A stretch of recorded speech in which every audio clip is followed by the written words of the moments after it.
आज आप सभी के लिए मैं एक ऐसा सर्कुलर लेकर आया हूं। सर्कुलर के इस वीडियो में आप देखेंगे कि आपके लिए बहुत ही अच्छी इन्फॉर्मेशन है।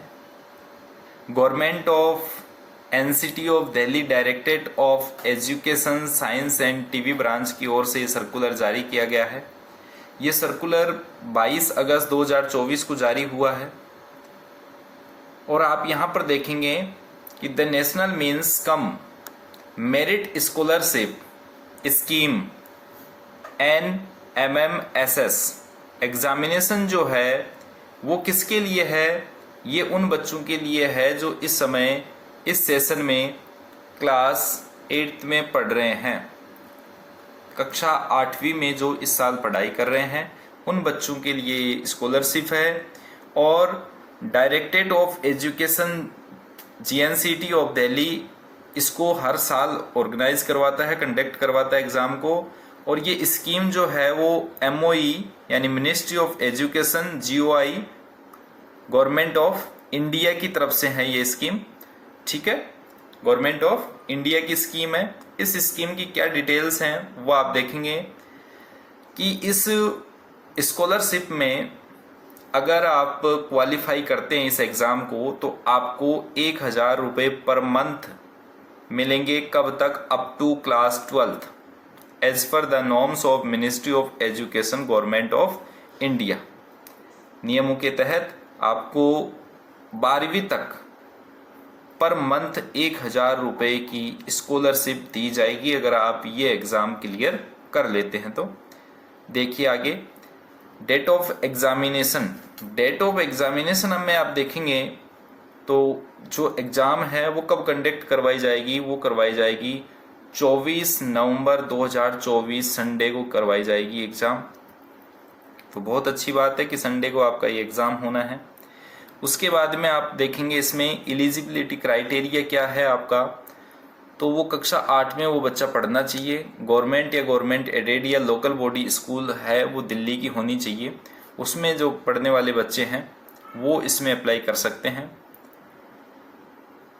और आपको बहुत ही ध्यान से ये देखना है कि जो बच्चे कक्षा 7 जो कि सेशन 23-24 में था उसमें उन्होंने 55% मार्क्स जनरल कैटेगरी और 50% मार्क्स जो है वो रिजर्व कैटेगरी यानी SC ST जो है उसमें अगर उन्होंने प्राप्त किए हैं 55% जनरल कैटेगरी और SC ST कैटेगरी का जो भी बच्चे हैं वो 50% मार्क्स अगर उन्होंने 7th क्लास में लिए हैं तो ही वो इसमें एलिजिबल होंगे। उसके साथ दूसरी बात यह है कि उनकी फैमिली की जो इनकम है वो किसी भी सोर्स से, जो भी सोर्सेज हैं इनकम के, उन सभी को मिलाकर 3.5 लाख से ज़्यादा नहीं होनी चाहिए।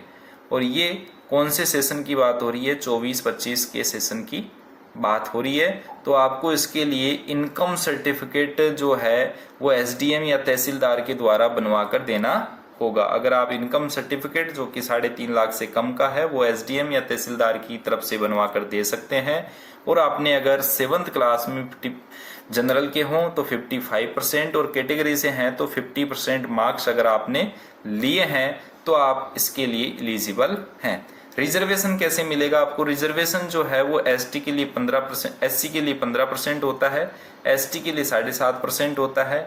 4% जो है वो आप देखेंगे कि जो डिसेबिलिटी वाले स्टूडेंट्स होते हैं उनके लिए होता है और उनका यहाँ पर कुछ क्राइटेरिया नॉर्म्स दे रखे हैं वो आप देख लें।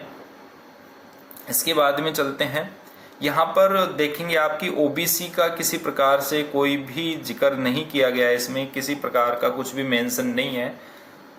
तो अगर यहाँ पर मेंशन नहीं है तो OBC को जो है वो जनरल में काउंट किया गया है, ना यहाँ पर EWS का कुछ दिया गया है। तो यहाँ पर केवल और केवल जनरल और SC ST दिए गए हैं। तो जनरल जो भी हैं उनके लिए 55% और SC ST के लिए 50%। अब देखें एग्जामिनेशन पैटर्न क्या है। एग्जामिनेशन पैटर्न में आप ध्यान से देखें, 2 पेपर होने हैं, फर्स्ट और सेकंड 2 पेपर होंगे। मेट और सेट जैसा कि मुख्यमंत्री प्रतिभा विज्ञान जो परीक्षा होती है उसमें जैसे हैं वैसे ही इसमें भी 2 पेपर होने मेट और सेट के। और इसमें प्रश्न जो हैं, क्वेश्चंस जो हैं वो होंगे 90, दोनों ही पेपर में 90 क्वेश्चन होंगे, 90 मार्क्स के होंगे और मिनट भी आपको कितनी मिलेगी, 90 मिनट्स ही आपको मिलने वाले हैं प्रत्येक पेपर में। ठीक है, तो एक क्वेश्चन के लिए आपको 1 मिनट मिलेगी उसको सोल्व करने के लिए, और 1 मार्क्स का ही वो आपका क्वेश्चन होगा। ठीक है, यहाँ पर आपके लिए नोट दिया गया है कि नो नेगेटिव मार्किंग, इसमें किसी प्रकार की कोई नेगेटिव मार्किंग नहीं है। तो बहुत अच्छी बात है, आपको 90 के 90 प्रश्न वहाँ पर सोल्व करने हैं, 90 के 90 क्वेश्चन आपको दोनों पेपर में सॉल्व करने हैं, नेगेटिव मार्किंग नहीं है, बहुत अच्छी बात है। सिलेक्शन कैसे होना है, सिलेक्शन के लिए देखिए क्या क्राइटेरिया है। SC ST या जो डिसेबिलिटी वाले बच्चे हैं उनके कम से कम 32% मार्क्स आने चाहिए मैट और सेट दोनों पेपर में अलग अलग। ठीक है, और जनरल कैटेगरी के हैं उनके 40% मार्क्स आने चाहिए बोथ टेस्ट, यानी दोनों टेस्ट जो मैट और सेट का होगा दोनों में अलग अलग 40% तो कम से कम आने चाहिए। अगर इससे कम आते हैं तो आप वैसे ही इस कंपटीशन से बाहर हो जाएंगे। इतने नंबर आते हैं तो उसके बाद में आपकी जो मेरिट होगी, ठीक है, जो भी मेरिट होगी आपकी किसके हिसाब से, जो भी आपकी कैटेगरी है, ठीक है, या रिजर्वेशन के हिसाब से आपकी अलग अलग जो भी कैटेगरी है उनके हिसाब से आपकी इसमें मेरिट बनेगी और उसके हिसाब से आपको स्कॉलरशिप मिलेगी। अप्लाई कैसे करना है, तो ये अप्लाई जो है वो स्कूल की तरफ से होगा, इसमें बच्चे को किसी प्रकार का कोई काम नहीं करना है, स्कूल की आईडी और पासवर्ड से ही ओपन होगा। तो जो भी बच्चे इसके लिए एलिजिबल हैं वो अपने क्लास टीचर या जो भी स्कॉलरशिप का काम देखने वाले टीचर हैं उनसे संपर्क करके और ये फॉर्म ज़रूर फिल करवा दें, इसमें रजिस्ट्रेशन करवा दें। रजिस्ट्रेशन की जो डेट है वो 27 अगस्त से स्टार्ट हो जाएंगे और 21 सितंबर तक ये रजिस्ट्रेशन चलने हैं। रोल नंबर आपको जनरेट कर दिए जाएंगे डिपार्टमेंट की तरफ से और एग्जामिनेशन सेंटर दे दिए जाएंगे, वो 11 नवंबर तक आपको दे दिए जाएंगे और 2 एडमिट कार्ड HOS की तरफ से आपको मिल जाएंगे जो कि अटेस्टेड होंगे उनकी तरफ से, HOS के साइन होंगे उस पर और सील लगी होगी। तो वो आपको 22 नवंबर से पहले मिल जाएंगे। 24 नवंबर को आपका एग्ज़ाम होना है तो 22 नवंबर से पहले पहले आपको ये मिल जाएंगे। और ये हेड ऑफ स्कूल के लिए दे रखा है कि वो जो भी इसमें डाटा फिल करेंगे रजिस्ट्रेशन के समय वो आधार के बेस पे करेंगे, जो भी नेम, डेट ऑफ बर्थ है या फादर्स नेम वगैरह।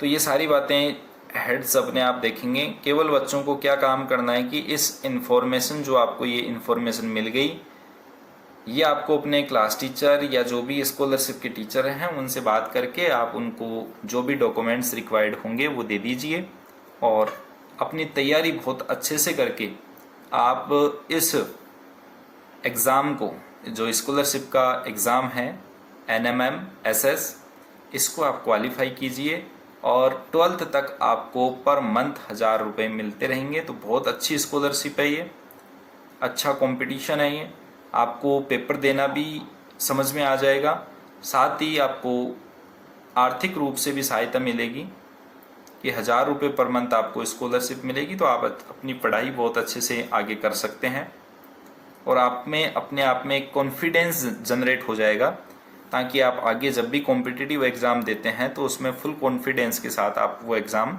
दे सकते हैं। इसमें सिलेबस जो है वो आप देखिए 5वीं 6वीं और 7वीं कक्षा का जो भी आपका पहले आपने पढ़ लिया वही लगभग सिलेबस है, इसमें अलग से कोई सिलेबस नहीं दिया हुआ आता। तो आप उसी को रिपीट कर लें, जो भी चीज़ें क्लियर नहीं है वो आप एक बार ज़रूर देख लें और बहुत अच्छे से ये टेस्ट दे के आएँ। अगर आपको ये इन्फॉर्मेशन अच्छी लगी है तो वीडियो को लाइक कर दें, अपने फ्रेंड्स के साथ आप इसको ज़रूर शेयर कर दें ताकि वो भी इसका फ़ायदा उठा सकें और चैनल को ज़रूर सब्सक्राइब कर लें, सब्सक्राइब करना ना भूलें क्योंकि ऐसी इन्फॉर्मेशन आपको समय से मिलती रहे, इसलिए आप चैनल को जरूर सब्सक्राइब कर लें। थैंक यू बच्चों।